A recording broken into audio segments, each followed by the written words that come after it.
कक्षा 10 विषय विज्ञान पाठ संख्या 5 अम्ल क्षारक एवं लवण।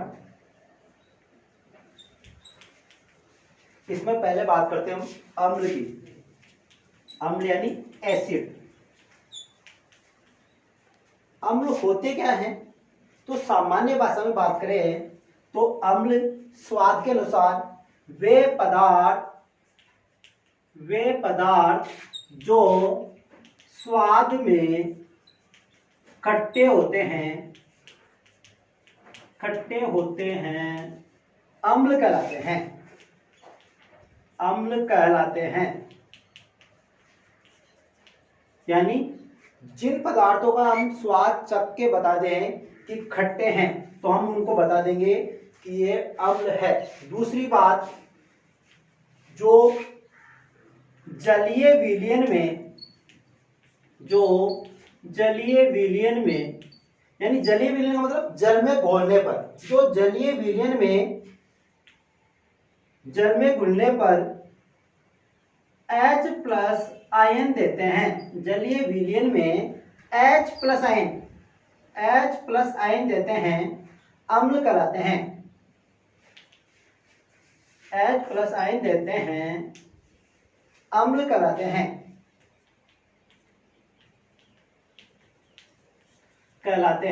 अर्थात जिनको जल में घोले और जल में घुलने के बाद H प्लस आयन दे दे, वे सारे के सारे पदार्थ अम्ल कहलाते हैं। जैसे HCl को आप जल में घोलो, जलीय विलयन बनाओ। जलीय विलयन यानी HCl का मतलब है एक्वस सॉल्यूशन।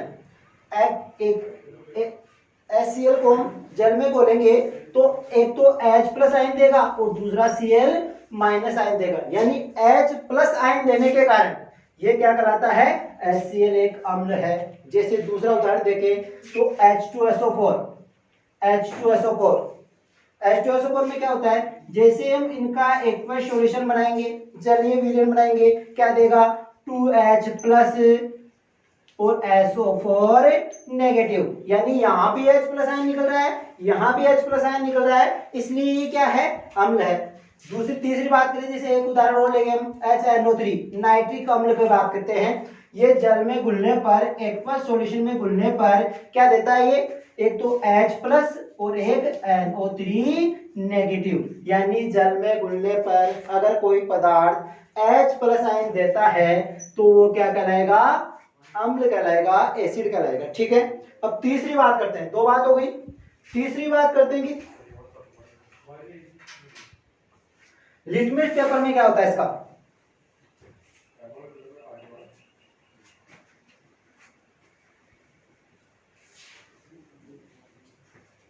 अम्ल क्या करते हैं? अम्ल नीले लिटमस पेपर को, पत्र को लाल कर देते हैं।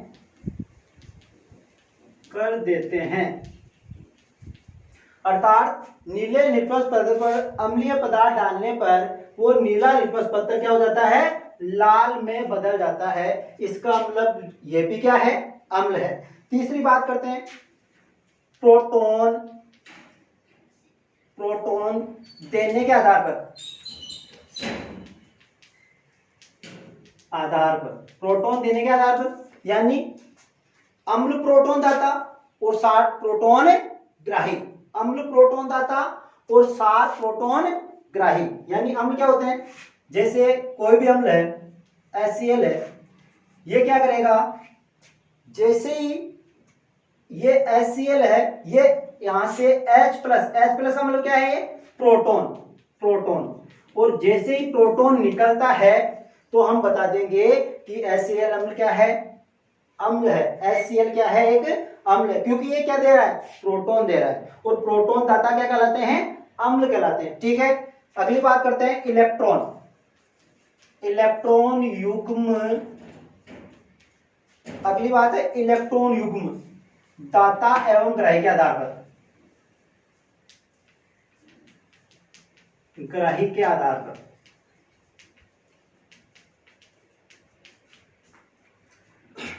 इलेक्ट्रॉन युग्म दाता, यानी यहां इलेक्ट्रॉन युग्म ग्राही है वो तो अम्ल है, और इलेक्ट्रॉन युग्म दाता क्या है, क्षार है। ठीक है, इलेक्ट्रॉन युग्म ग्राही, ग्राही का मतलब लेने वाला पदार्थ अम्ल कहलाता है। क्या कहलाता है, अम्ल कहलाता है। यानी जो पदार्थ इलेक्ट्रॉन युग्म ग्रहण करता है, यानी इलेक्ट्रॉनों को अपनी ओर आकर्षित करता है, वे सारे के सारे पदार्थ अम्ल कहलाते हैं, और जो इलेक्ट्रॉन युग्म देता है वो क्षार कहलाते हैं। देखो जैसे बात करें BF3, इसमें बोरॉन दूसरे के पदार्थों को, जैसे NH3 है, यहां दो लोन पेयर यानी एक इलेक्ट्रॉन युग्म है, ये लोन पेयर है ना, ये एक इलेक्ट्रॉन युग्म है, यानी दो इलेक्ट्रॉन इसके पास एक्स्ट्रा है, इन दोनों इलेक्ट्रॉनों को ये BF3 अपनी ओर खींचता है, इसलिए ये इलेक्ट्रॉन युग्म ग्राही है, और इलेक्ट्रॉन युग्म ग्राही क्या कहलाएगा, अम्ल, और इलेक्ट्रॉन युग्म देने वाला क्या कहलाएगा, क्षार। ठीक है, अब बात करते हैं हम अम्ल और क्षार में अंतर की बात करते हैं। ठीक है, कंपैरिजन करना है, दोनों में अंतर करना है कि अम्ल क्या होते हैं और क्षार क्या होते हैं, इन दोनों में क्या अंतर है। तो पहले एक तरफ लिखता हूं मैं अम्ल और दूसरी तरफ लिखता हूं क्षार, एक तरफ अम्ल और दूसरी तरफ क्षारक। ठीक है, अम्ल हमने बात की स्वाद की, तो स्वाद कैसा होता है अम्लों का, अम्लों का स्वाद होता है खट्टा, अम्लों का स्वाद कैसा होता है, खट्टा, यानी जो स्वाद में खट्टे होते हैं वो तो अम्ल, और जो स्वाद में क्या होते हैं, कड़वे होते हैं, वो क्या कहलाएंगे, क्षारक। इनका स्वाद कैसा होगा, कड़वा, यानी जिनका स्वाद खट्टा वो तो अम्ल, और जिनका स्वाद कड़वा, ठीक है, वो क्या कहलाएंगे, क्षारक कहलाएंगे। दूसरी बात करते हैं, H+ आयन देने वाले, H+ आयन देने वाले क्या होंगे, अम्ल होंगे, और OH नेगेटिव आयन देने वाले क्या होंगे, OH नेगेटिव आयन देने वाले क्या कहलाएंगे, क्षारक। ठीक है, यानी जो जल में घुलने पर H+ आयन दे दे वो तो अम्ल है, और जो OH नेगेटिव आयन दे दे वो क्या कहलाएंगे, क्षारक कहलाएंगे। ठीक है, अगले बात करते हैं हम, तीसरी बात करते हैं प्रोटॉन दाता अम्ल, और प्रोटोनों को ग्रहण करने वाले क्या कहलाएंगे, क्षारक। प्रोटोन ग्राही क्या कहलाएंगे, क्षारक, यानी जो प्रोटोनों को लेने के लिए तैयार है वो तो क्षारक है, और जो प्रोटोन देने के लिए तैयार है वो क्या है, अम्ल है। अगली बात करते हैं हम इलेक्ट्रॉन युग्म ग्राही, इलेक्ट्रॉन युग्म ग्राही, यानी इलेक्ट्रॉनों को, युग्म को, यानी दो इलेक्ट्रॉनों को अपनी ओर आकर्षित करता है वो तो अम्ल है, और इलेक्ट्रॉन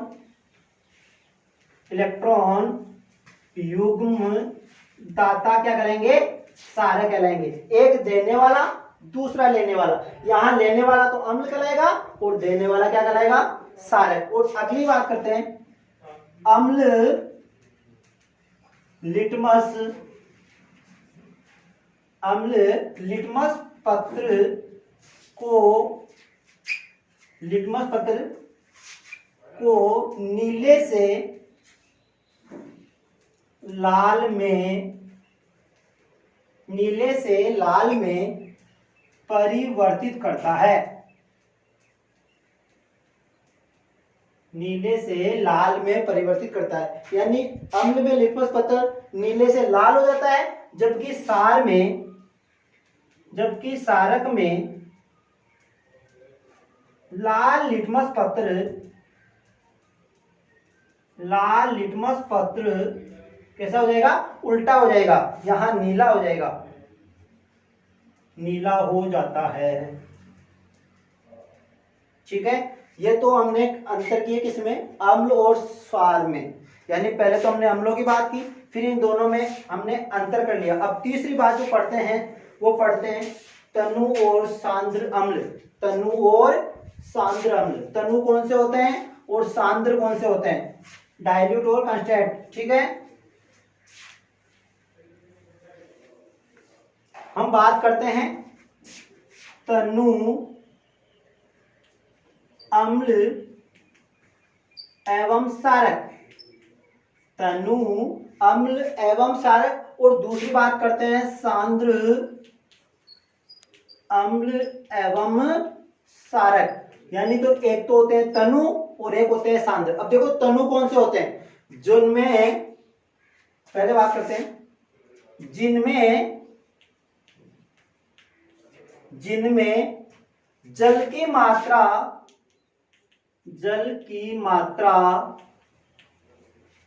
अम्ल एवं सारक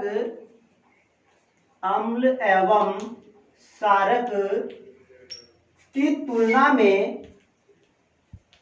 तुलना में अधिक होती है,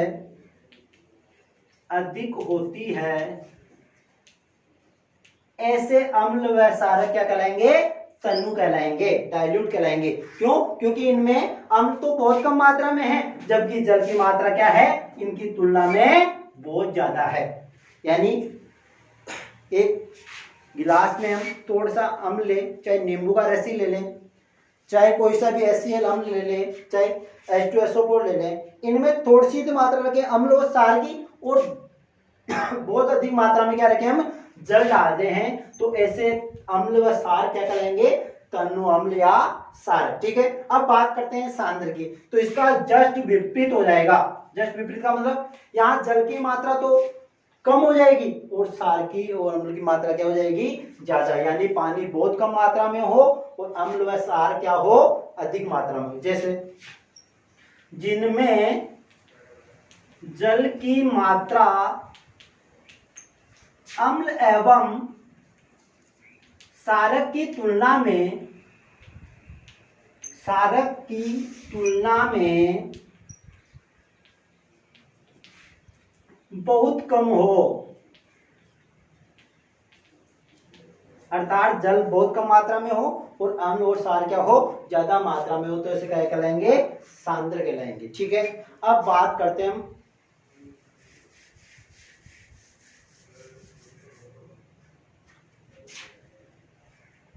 क्रिस्टलन जल।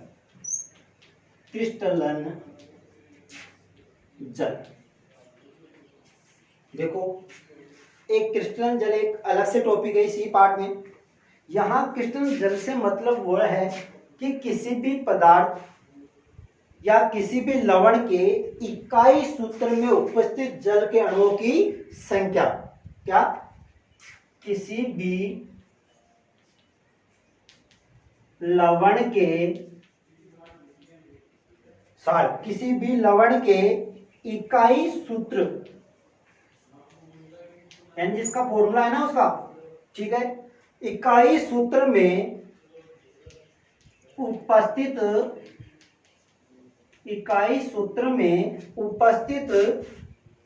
जल के अणुओं की संख्या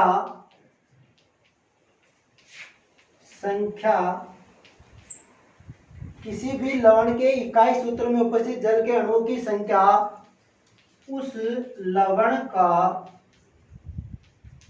क्रिस्टलन जल कहलाता है। क्रिस्टलन जल कहलाता है। यानी किसी भी लवण के इकाई सूत्र में उपस्थित जल के अणुओं की संख्या उस लवण का क्रिस्टलन जल कहलाता है। जैसे इंपॉर्टेंट है, उदाहरण इंपॉर्टेंट है, जैसे Na2CO3 10H2O, ठीक है, CaSO4 half H2O, CaSO4 2H2O।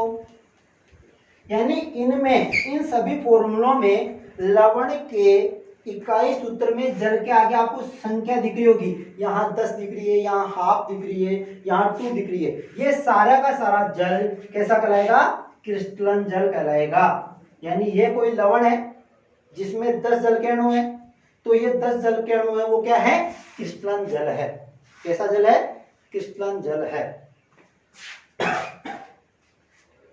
अब बात करते हैं कुछ वैज्ञानिकों के द्वारा अम्ल सार को कैसे क्या बताया गया है, कौन सा पदार्थ अम्ल है या कौन सा पदार्थ सार है, इसके बारे में अलग अलग वैज्ञानिकों ने अलग अलग अवधारणाएं प्रस्तुत की है। उन अवधारणा के आधार पर हम अम्ल और सार को बताएंगे, क्योंकि सभी पदार्थों का हम स्वाद चख के हम ये डिसाइड नहीं कर सकते कि ये अम्ल है या सार है, क्योंकि अम्ल या सार अगर सांद्र है तो अपनी बॉडी को स्वाद चखने के दौरान नुकसान पहुंचा सकता है, तो इसलिए हम सबका स्वाद चख के नहीं बता सकते। तो कैसे बताएंगे? कुछ कंसेप्ट के बारे में, कुछ वैज्ञानिकों के बारे में जो बातें बताई गई है उन्हीं के आधार पर हम उनका बारे में बताएंगे। पहले बात करते हैं हम आर्हेनियस के अनुसार।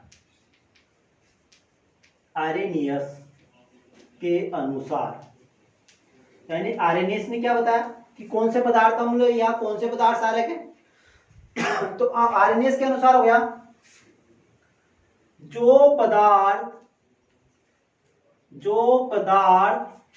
जलीय विलयन में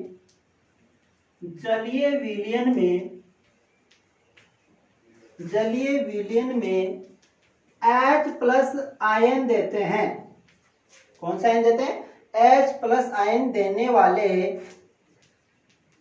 वाले अम्ल कहलाते हैं। क्या कहलाते हैं? अम्ल कहलाते हैं। जैसे HNO3 यहां क्या होगा? जैसे हम इसको जल में घोलेंगे क्या बनाएंगे? इसका एक्वस सॉल्यूशन बनाएंगे, AQ, ठीक है। और जैसे ही एक्वस सॉल्यूशन बनाएंगे ये 2 आयनों में बढ़ जाएगा, एक तो H+ और एक NO3-, यानी आयनों में बढ़ना। यहाँ 2 आयन होते हैं, धनायन और ऋणायन, यानी H+ आयन धनायन के रूप में और NO3 ऋणायन के रूप में। तो यहाँ H+ आयन निकलने के कारण इसको हम क्या बता रहे हैं? HNO3 को क्या बता रहे हैं? आर्हेनियस के अनुसार अम्ल बता रहे हैं। क्या बता रहे हैं? अम्ल, ठीक है। दूसरा उदाहरण लेते हैं, H2SO4 का ले लो, ठीक है। H2SO4 को भी हम वैसे ही एक्वस सॉल्यूशन बनाएंगे, क्योंकि इन्होंने क्या बताया कि जलीय विलयन बनाना है, आपको एक्वस सॉल्यूशन बनाना है। जैसे आप इसको जल